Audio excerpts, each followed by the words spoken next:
So thank you so much, Dr. Golnaz, for coming on today and being a part of our community of practice for our YouTube SETSI channel. So on behalf of SETSI, we thank you for your time today. Thank you so much, Maat. It's an absolute honor to be here as well. As I mentioned, I've been watching some of the interviews, and I think it's such an important platform to amplify impact leaders that are doing really important work in our community.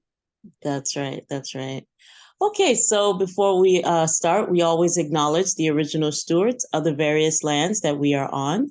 We also acknowledge our ancestors. We acknowledge all those who toiled without compassion or compensation. We acknowledge the elders and the community stalwarts whose shoulders we stand on as we build, share, learn for our collective liberation and sovereignty. So if you can please do us the honors by introducing yourself to our listeners and viewers and tell us about your amazing work. Of course, thank you. So my name is Dr. Golnaraghi. I'm founder and president of Accelerator Future, which is a leading virtual career accelerator providing tailored programs by and for Indigenous, Black, and racialized women who are pursuing careers in business and STEM. We're also creating networks of solidarity and action towards more equitable and just workplaces. So our work has never been about fixing women. It's more of fixing systems and creating equitable outcomes in particular for all. In terms of my background, I started my career actually in marketing management within the corporate sector. So very different kind of career path.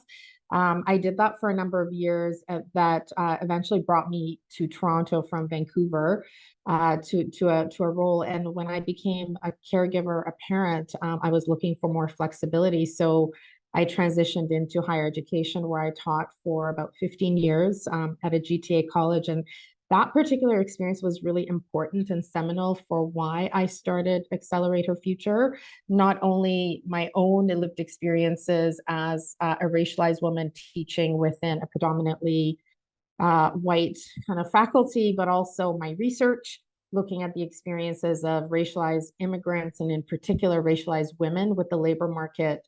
As well as mentoring many young people, I think over 200 young people, and seeing how some of the experiences perpetuate from generation to generation, and wanting to get into community and actually co-create solutions for change. I often say doing research was my form of advocacy when I was in academia, but oftentimes when research is published, it's behind these paywalled databases that very few people have access to. And so for me, it was really important to actually take that learning, take that passion for that research and work and actually do more with it in community with others to create solutions. So that's how it started.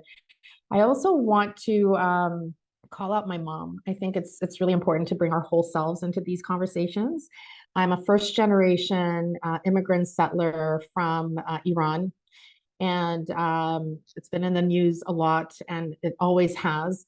And that experience was life-changing. And I'm specifically the daughter of Farida Saebi, my mom, who, when we came here, literally with suitcases, eventually she had to start her own business out of necessity to support myself and my younger brother.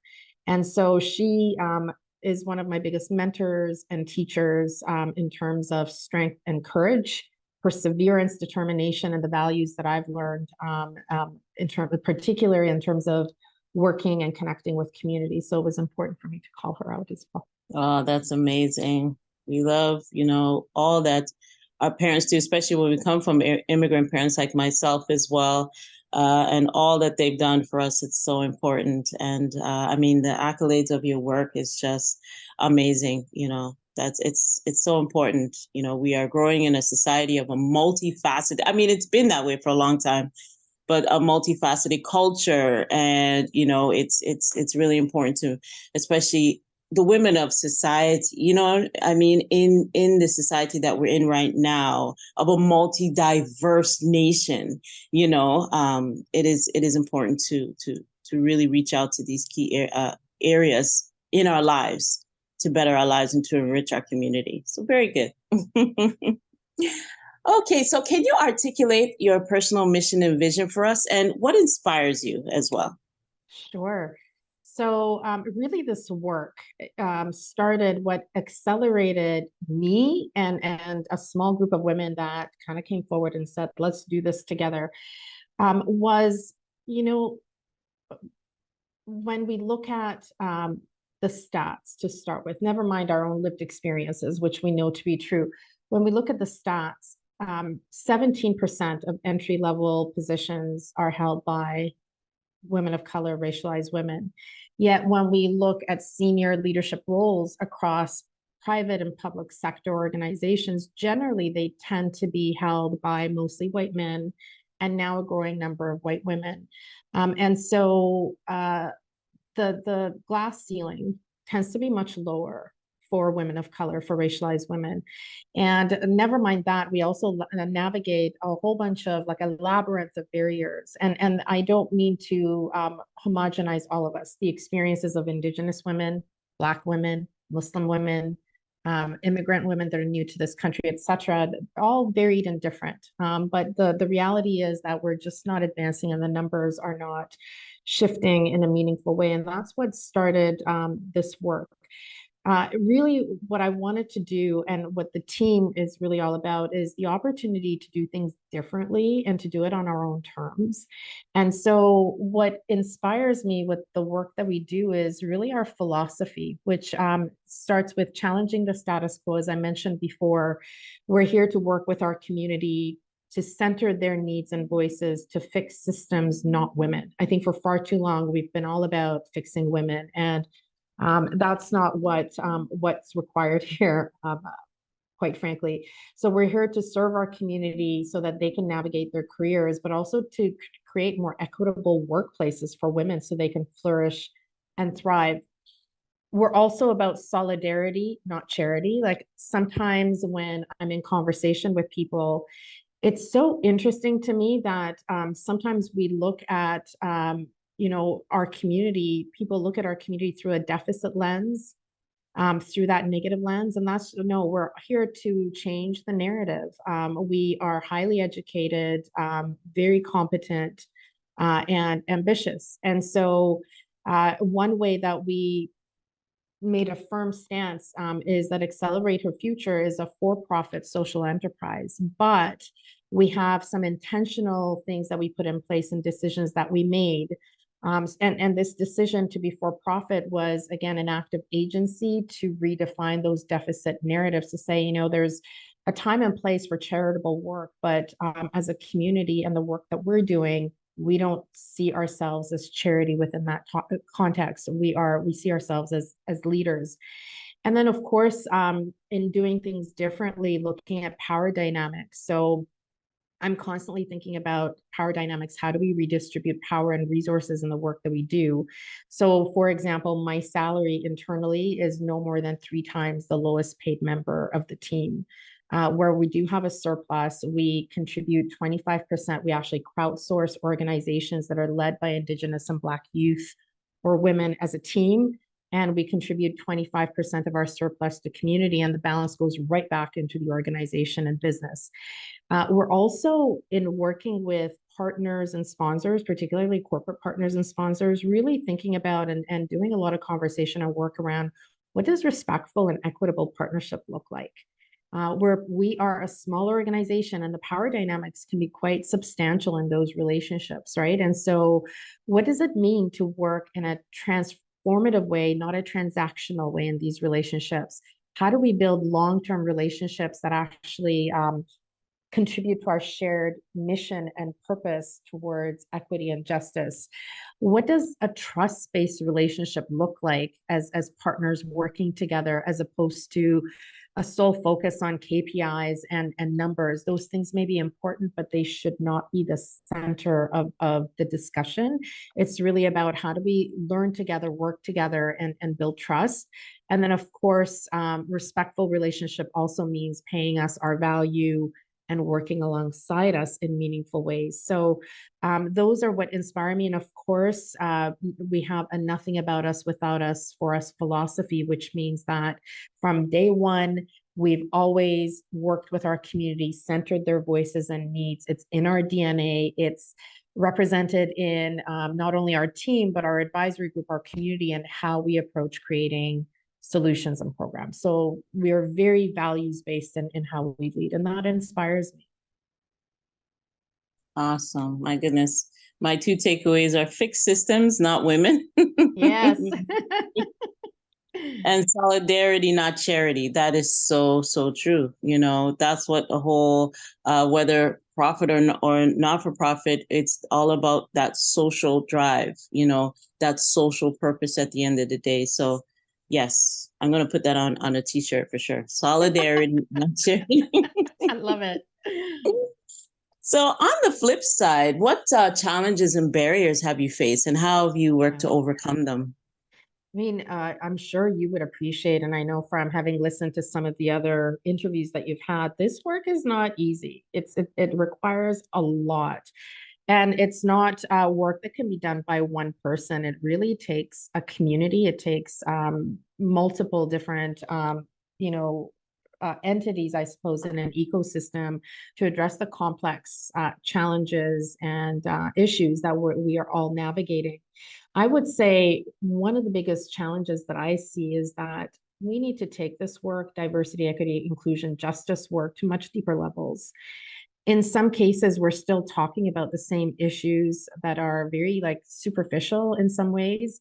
And we need to take the conversation and the issues, particularly this, I would say within the corporate sector, employers, workplaces, government, all entities, really grounding it in history, exploring how things like colonization, transatlantic slavery, the impact of white supremacy have had deep impact on the issues that we're solving for. They didn't come out of nowhere, right? And so we're still talking about the business case for diversity, equity, inclusion, and we need to do away with that. We don't need justification. This work is really about human rights and human dignity as far as I can see it. So I think that particularly in this environment, we have an invitation to dig deeper, to understand these issues more deeply, and to work together to address particularly the impact of white supremacy within these systems and structures that we navigate. So that would be one. The second challenge that I see is gender equity, women's issues. They need to be addressed and looked at through an intersectional lens. So when we think about the experiences of Indigenous women, Black women, racialized women, uh, it looks a little bit different. So I can say, 30% of women are in leadership roles. That can be very misleading because when we dig deeper, actually, the numbers look very different for racialized women, for Indigenous women, for Black women. So when it comes to diversity, equity, inclusion, justice work, we know through research that white women are benefiting the most. And for example, Diversity Institute did a research study that shows that. So across sectors, public, private, white women compared to racialized women hold the ratio to leadership roles is 7-1. In some cities in Canada, that ratio is 12-1. And so that's something that we really need to think long and hard about. But that gap actually starts much lower. So there's this concept of the broken rung. When women, people are promoted to their first level manager position, for every 100 men that are promoted to that first level manager, 82 women are promoted and 74 racialized women or women of color. And that number of women of color has actually dropped since 2020. And so what happens is the gap gets bigger and bigger successively with each level in our hierarchies until we move to the top. 67% of Indigenous women are on guard at work because of fears of bias and microaggressions. Black women are 2 times more likely to code switch in the workplace compared to all women. changing their mannerisms, tone, and speaking style. There's no bring your authentic self in that, right? And then a recent study came out in Canada that talks to how the majority of women in their study, 85% of women of color, report feeling invisible at work. So unseen, unheard, erased. These are all issues, right? And so when we have programs in our workplaces, or just generally programs that are women first, or gender only, and don't take into account an intersectional lens that looks at those nuances, we end up with one size fits all strategies and initiatives that really don't go far enough and don't work for everyone. And so I'd like to see more tailored kind of solutions, more tailored approaches that address some of these nuances. All powerful, powerful statements you just said. And, we see that now, Setsi, we also put together one that's called JADE, which is justice, access, inclusion, diversity, decolonization, and equity. Yes. Love it. Right? Love it. Yeah, love it. Every key point is so important to make, because all of those need to be addressed, simultaneously, fluidly, all throughout when we're doing our work on a consistent basis. And of course, we deal with our gender issues as well.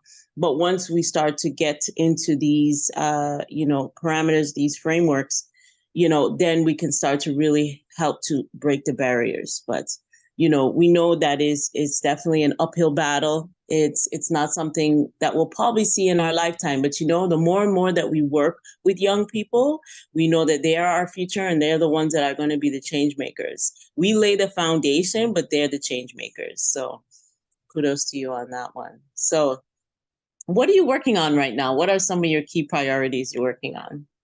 Yeah, that's a great question. So work-wise, when it comes to our work at Accelerator Future, we're actually ushering in our 5th year. So our very first initiative was launched in October of 2019. So this October, we will be celebrating our 5th year towards the end of the year. We're also working on a career development research study. So last year, we received partial funding from Future Skills Center and held sharing circles and interviews with 122 research participants, mostly Indigenous, Black, and racialized women, to really understand their needs, the barriers that they're experiencing when it comes to career development and career growth. So right now we're in the analysis phase and we can't wait to launch the findings of that report. That's a really big one for us. And again, because it is centering the voices of women themselves, so, and sharing what they're experiencing and what they'd like to see change. We have our virtual summit that we hold every fall or in November. So we're planning towards that. And we're also working on a new program for early career racialized and Indigenous women in the workplace. More to come on that. So some new programs, research, and celebrating our 5th anniversary work-wise, all really exciting and big things. On a personal level, my key priorities, and I love how you talked about decolonization. I am very much centering rest and joy. And I've heard other impact leaders, change makers talk to that. This work has encompassed really long hours the last 5 years. And also it's emotionally taxing, to be really honest. It has impacts on health and well-being. And so part of that process for me is connecting back to my culture, connecting back to my roots, spirituality, prioritizing myself in this work as well. So that's been really important and something that my mom, when she first came here, and as long as I can remember seeing her work, she didn't have the privilege to take rest. I don't remember us going on vacation, growing up. So now that I have some privilege to do that, I really am prioritizing my well-being and nourishing myself too. Very good. Well, congratulations on your 5th year. Thank you. We can do 50 more, And that's so true. Before the interview, I was just thinking to myself, man, this is sometimes it can be, even lonely in the sense where where your mindset is, the road you're going. Even if you're amongst a lot of people, you don't if you don't feel the vibration of the same kind of, uh, playing field or level that you're at, sometimes they do it just, just to get a couple badges on the chest, you know what I mean? So it can even be a lonely road. So I see what you're saying on that, and taking the time out for yourself, finding your peace, finding that center of balance is so important. And as women, as we hold everything internal, we are internal beings. So we hold things. And so it's so important to reflect back to what is your passion. I always talk about that too, that passion driven purpose. We are normally we're nurturers by nature. So that is something that we can always reflect back on and say, yeah, we're doing this work, but you know what? Yeah, self-love is so important as well. So important. I also think the idea of community care, like in our community, we have so many incredible, brilliant women that are so tuned in. And I think being in community together is so healing in itself. So, Absolutely. I agree. I think there's time for individualized, like taking time, but that community piece can't be underestimated either in this like healing, nourishing kind of self-care Mhm. conversation. Good point. Excellent point. So let me ask you, how do you feel about the future of social impact in Canada? I don't know. I have mixed emotions. I really do. This conversation from kind of a gender lens, I'm hopeful in some ways because I see you talked about future generations. I'm seeing so many women in our communities, especially young women, prioritizing justice. I like that just gives me so much hope. They're demanding more, whether it's from government, higher education, workplaces, and so on. They're creating solutions to the gaps that aren't being addressed, right? I mean, that's how many of us started the work we do, but I'm seeing so many young women, but especially young women, kind of engaging. So that is hopeful for me. I'm also in conversation a lot with social impact leaders, change makers, but also equity and inclusion practitioners in our workplaces.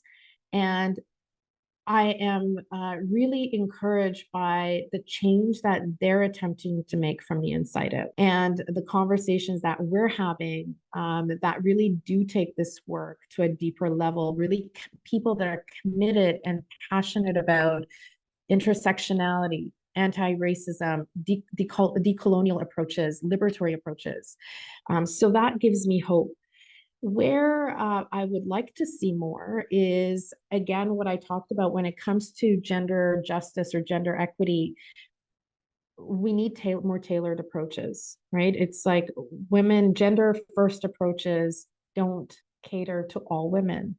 And so I think we need more nuanced approaches for sure. And also, I'm seeing some really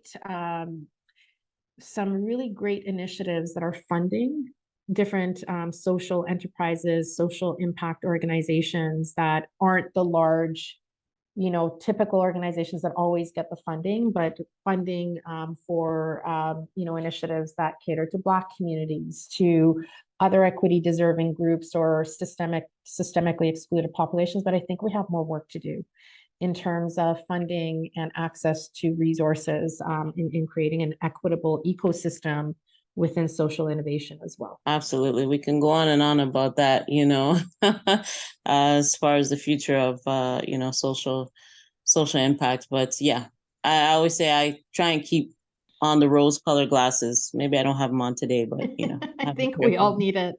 And Yeah. to your point, I'd love to see even more partnerships with larger organizations that have the influence, the power, the access that some of us smaller organizations may not. So partnerships so that we can work together and collaborate. I'm seeing some of that, but I think we need even more of that. Even more. That's right. Absolutely. Excellent. So, what's your ultimate goal and what does success look like to you? So for me personally, again, I talked about how success really includes my health, well-being, healing in this conversation. That's so important.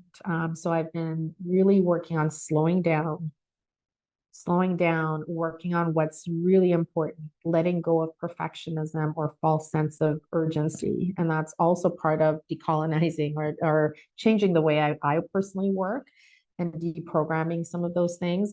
From a work perspective, I've also, I continue to think about how do we redefine success? It's never been for us about scale, right? Like we often hear in the entrepreneurship or in the impact space, we've got to scale. And for me, it's like we're not really about scaling at any cost. And we have these conversations that as a team, it's really about deepening our impact. That's really what is important to us and what success looks like. It's about being in community and fostering authentic relationships. It's been our relationships and community that has given back to us, open doors for us, working at the pace of trust. Really, that's what success looks like for us. We have a saying in our organization that trust is the new ROI, right? That's so important. Redefining narratives, those deficit-based narratives, to ones that are, that we define and redefine for ourselves, and continuing to work in community with our community to co-create solutions and offerings that really seek to, again, challenge the status quo and address some of the deeper systemic issues. So that's how I would define success. I know it's not concrete, but it's more like a philosophy and approach to how we do this work.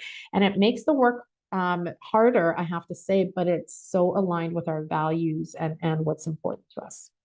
That's it. That's it. Yeah, that's so true. Trust is the new ROI. I agree. Absolutely. Absolutely. You give me shirt ideas now. I love, I know. I think we should start a business together, right? Yeah, absolutely. Yeah, powerful, powerful statements. Well, oh my goodness, Dr. Golnaz, I really appreciate all of this powerful information. I know when people watch this, they will also be inspired. They will see the passion within you and the changes that you're making and making the world the way that we want it to be in a peaceful, cohesive, loving communal space, So the last question I have for you is, do you have any closing thoughts or calls to action at this time? Oof, where do I start? So Audre Lorde has a quote that I often use in my talks called, "I'm deliberate and afraid of nothing." I think that's how the quote goes. And so I want to start two things. One, I want to give a shout out to all the incredible Indigenous led, Black led, racialized led organizations and companies and community orgs that are doing deliberate, courageous work. Huge shout out, because again, this work requires a lot, right? It requires a lot, and creating new solutions to the complex social issues we're seeing, speaking up, speaking out, all the work that's being done requires a shout out. So I want to start with that. Secondly, I think my call to action is really to leaders across our ecosystem, to leaders within our workplaces, private and public sector. I know that we all want to do better. That's my hope. We want to create spaces of belonging and justice for everyone. And so my call is that we just need to do better, right? And this work is not on the side of everything else. It has to be embedded into all aspects of organizations, whether it's operations, product development, finance, and HR, all of it. And it has to be prioritized and acknowledged by leaders as important. And so my call again is to honestly look within ourselves as leaders, and particularly, in our case, we work with post-secondary, private, public sector, all of it, and look deeply within workplaces and our institutions, our organizations, to say who sits at senior leadership tables, who doesn't, which groups are seen internally as credible and as authority, and who isn't. Why is that? Who's benefiting from workplace opportunities and who's not?